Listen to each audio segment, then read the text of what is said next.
नमस्कार दोस्तों, आप सभी का स्वागत है डेली न्यूज़पेपर सेशन में। आज हम द हिंदू का एनालिसिस करने वाले हैं 7 अप्रैल 2026। अगर आप यूपीएससी और स्टेट पीएससी की प्रिपरेशन कर रहे हैं तो ये न्यूज़पेपर सेशन आपके लिए बहुत इम्पोर्टेंट है। पहला आर्टिकल है सीईसी रिमूवल को लेकर।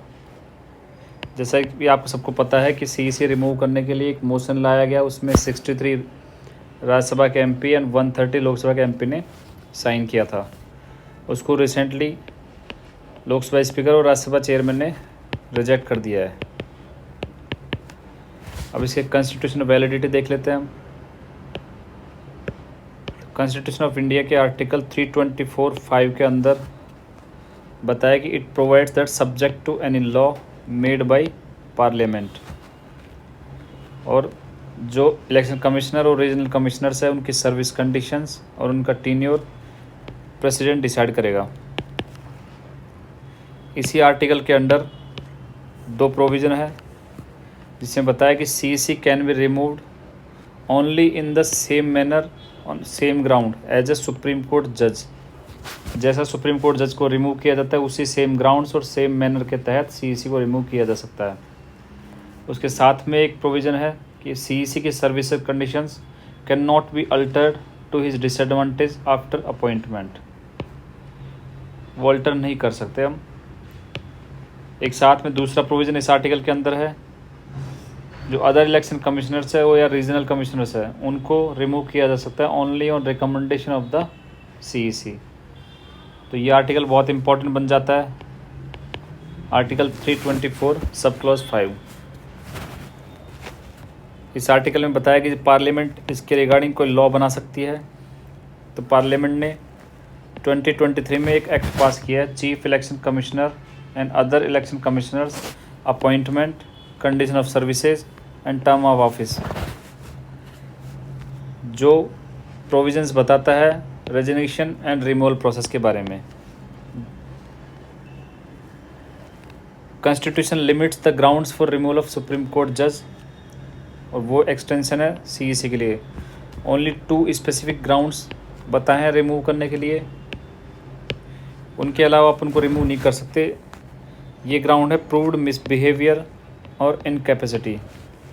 ये ग्राउंड आपको याद रखना है क्योंकि अभी रिसेंटली जो रिजेक्ट किया इन अपोजिशन पार्टीज़ का मोशन स्पीकर ने, तो स्पीकर ने बोला है कि ऐसा कोई स्पेशल ग्राउंड उन्होंने मेंशन नहीं किया हुआ है। तो ये 2 ग्राउंड हैं, प्रूव्ड मिसबिहेवियर और इनकैपेसिटी।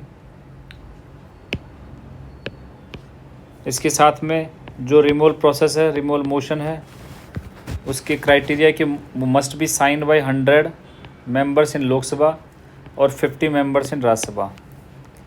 ये क्राइटेरिया फुलफिल करना चाहिए रिमूवल मोशन के लिए। उसके बाद जो लोकसभा स्पीकर है या राज्यसभा चेयरमैन है वो उसको मोशन को एडमिट भी कर सकते हैं या रिफ्यूज़ कर सकते हैं, वो उनके पास पावर है। तो इसी पावर की वजह से उन्होंने रिसेंटली मोशन रिजेक्ट किया है। इफ़ लोकसभा स्पीकर और चेयरमैन रिजेक्ट करते हैं मोशन को तो वो मोशन वहीं ड्रॉप हो जाता है। यदि ये वो एडमिट कर दिया जाता है, लोकसभा स्पीकर या चेयरमैन मोशन को एडमिट करते हैं, तो एक 3 मेंबर की कमेटी बनती है। इसमें सुप्रीम कोर्ट जज होता है, हाई कोर्ट चीफ जस्टिस और डिस्टिंग्विश्ड ज्यूरिस्ट बैठता है, जो सीईसी के अगेंस्ट चार्जेस को इन्वेस्टिगेट करते हैं। अगर इन्वेस्टिगेट चार्जेस करने के बाद कमेटी फाइंड करती है कि सीईसी गिल्टी है मिसबिहेवियर और सफरिंग फ्रॉम इनकैपेसिटी, ये रिपोर्ट अपनी सबमिट करती है हाउस, जिस हाउस में मोशन ओरिजिनली इंट्रोड्यूस किया गया था। लोकसभा में इंट्रोड्यूस किया तो लोकसभा में सबमिट करेगी, राज्यसभा में किया तो राज्यसभा में सबमिट करेगी। जो ये कमेटी 3 मेंबर की, 3 मेंबर कमेटी में कौन कौन है? सुप्रीम कोर्ट जज, high court chief justice and distinguished jurist. फिर उसके बाद मोशन को अडॉप्ट करने के बाद हाउस में उसके लिए वोटिंग की जाती है। उसका क्राइटेरिया है must be supported by a special majority in both house of parliament during the same session. ये बहुत इंपॉर्टेंट है। मोशन को पास करने के लिए स्पेशल मेजोरिटी ज़रूरी है दोनों हाउसेज में, और वो भी सेम सेशन में। तो ये पहला आर्टिकल हम आज की न्यूज़ से पढ़ते हैं सीईसी रिमूवल के बारे में, ये आपको अच्छे से देख लेना है। इसके बाद आता है दूसरा आर्टिकल हमारा, transgender persons protection of rights amendment bill 2026। ये 2019 का एक्ट है, उसमें कुछ अमेंडमेंट किए हैं 2026 में, उनके ऊपर काफ़ी डिस्प्यूट्स हैं, तो हम उसको डिटेल पढ़ते हैं। ये आर्टिकल की फ़ोटो है, इसको हम समराइज़ करते हैं नीचे। जैसे कि आप सबको पता है कि 2014 के टाइम एक सुप्रीम कोर्ट ने हिस्टोरिक जजमेंट दिया NALSA versus union of India case में। उस केस में क्या था, सुप्रीम कोर्ट ने रिकॉग्नाइज़ किया transgender persons as a legitimate gender identity, उनको लीगल राइट्स मिलने चाहिए। ये 2014 के केस में सुप्रीम कोर्ट ने हिस्टोरिक जजमेंट दिया। वो judgement it rested on a simple and powerful principle. वो क्या था, gender identity is self identified.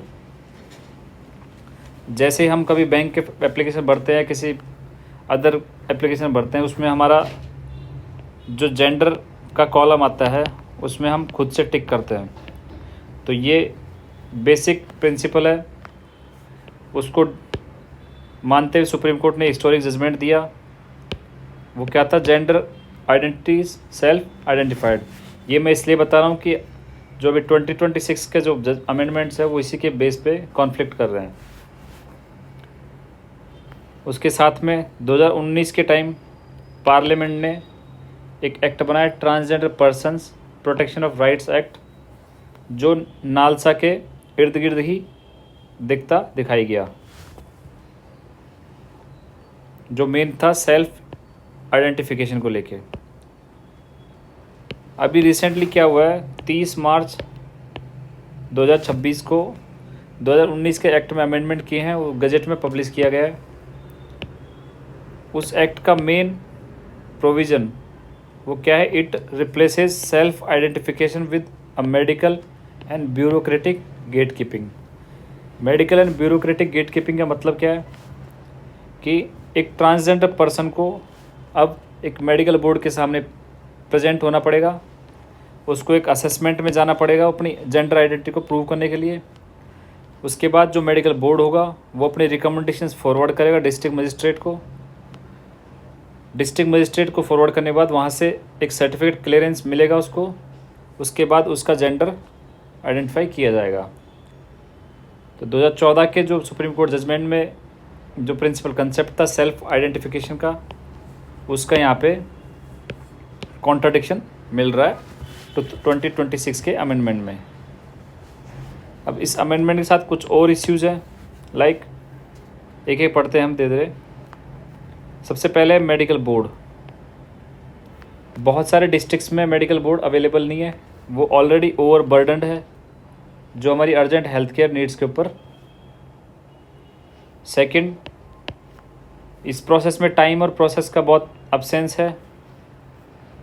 Medical board के सामने जाओगे आप, वहाँ पे असेसमेंट होगा, फिर आप डिस्ट्रिक्ट मजिस्ट्रेट के सामने आपकी रिकमेंडेशन जाएंगी, फिर वहाँ से सर्टिफिकेट क्लियरेंस मिलेगा। इसमें टाइम और प्रोसेस की एब्सेंस की वजह से जो मेडिकल बोर्ड है वो आर्बिट्री हो सकता है या अब्यूजिव नेचर का भी हो सकता है। तीसरी प्रॉब्लम क्या हो सकती है, इसमें कंप्लीट वायलेशन है डिग्निटी, प्राइवेसी और बॉडीली ऑटोनॉमी का। इसके अलावा it will debtor individuals from approaching the state. Societal stigma की वजह से लोग अपना मेडिकल टेस्ट करवाने नहीं जाएंगे, मेडिकल बोर्ड के सामने अपीयरेंस नहीं होगे, उसकी वजह से उनके अंदर फियर रीइंट्रोड्यूस होगा।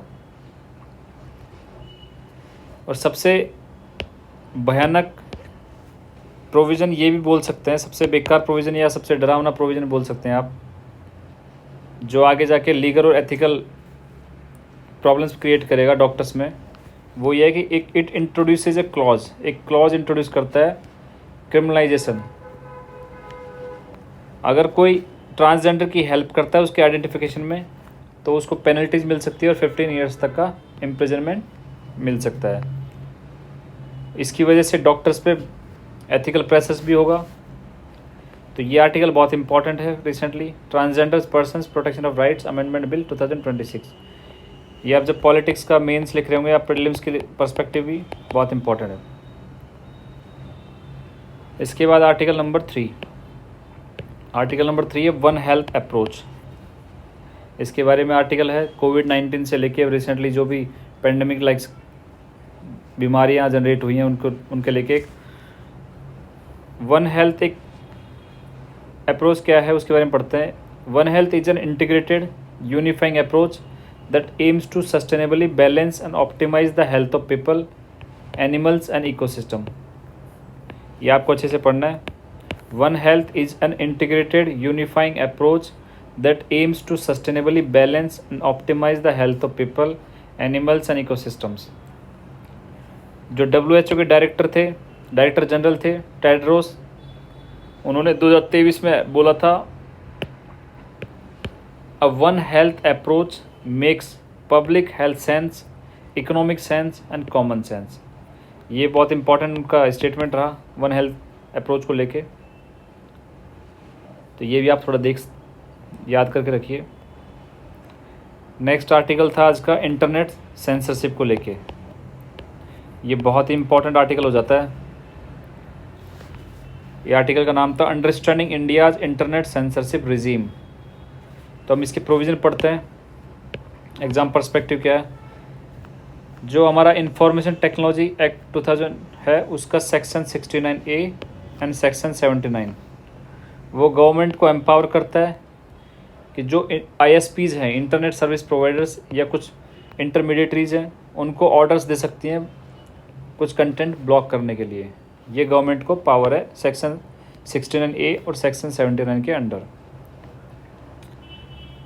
अब जो इंटरनेट सर्विस प्रोवाइडर से या इंटरमीडिएटरी से वो क्या प्रोसेस फॉलो करते हैं कंटेंट ब्लॉक करने के लिए, उसके बारे में थोड़ा देख लेते हैं।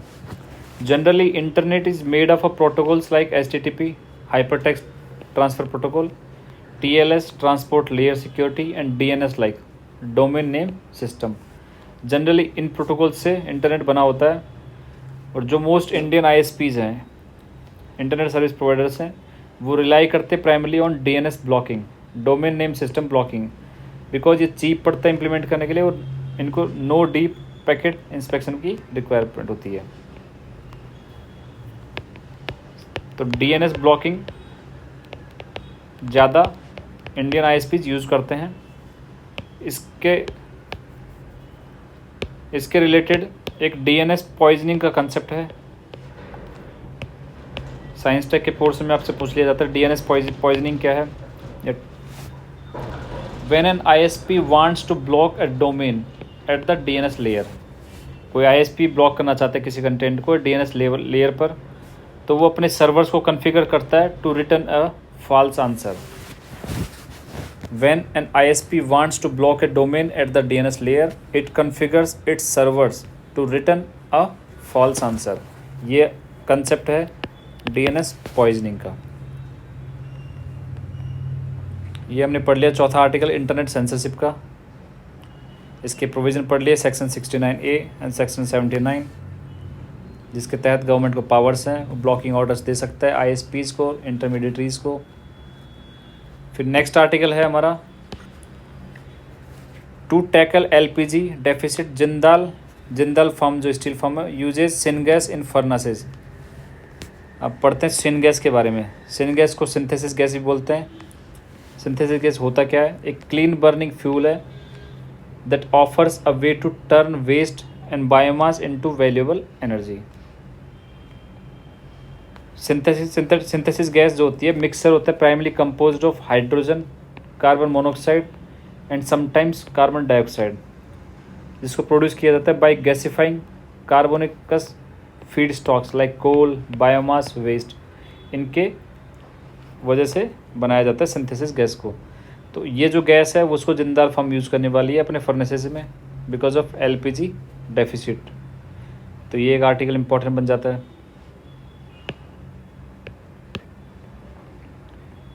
नेक्स्ट और लास्ट है साउथ पारस गैस फील्ड। ये जियोपॉलिटिकल पर्सपेक्टिव बहुत इंपॉर्टेंट है।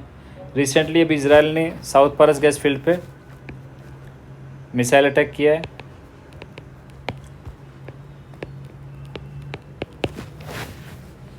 इसकी लोकेशन आप देख सकते हैं, पर्शियन गल्फ के पास में है, कतर एंड ईरान के बीच में। ये वर्ल्ड की लार्जेस्ट गैस फील्ड है जिसमें 51 trillion cubic metres natural gas के रिसोर्सेज हैं। ये जो पारस गैस फील्ड है एक सबमर्ज्ड बॉडी है जो कतर और ईरान को दोनों को जोड़ती है। तो इसमें यहाँ पे इस पोर्शन पे साउथ पारस और ये पोर्शन इसका नॉर्थ पारस। तो ये कतर और ईरान दोनों यहाँ से गैस प्रोड्यूस करते हैं। ये भी आप मैप को याद रख सकते हैं। अभी के लिए इतना ही है। थैंक यू, जुड़े रहिए। Thanks for now. सब्सक्राइब कीजिए चैनल को अक्षम अकेडमी।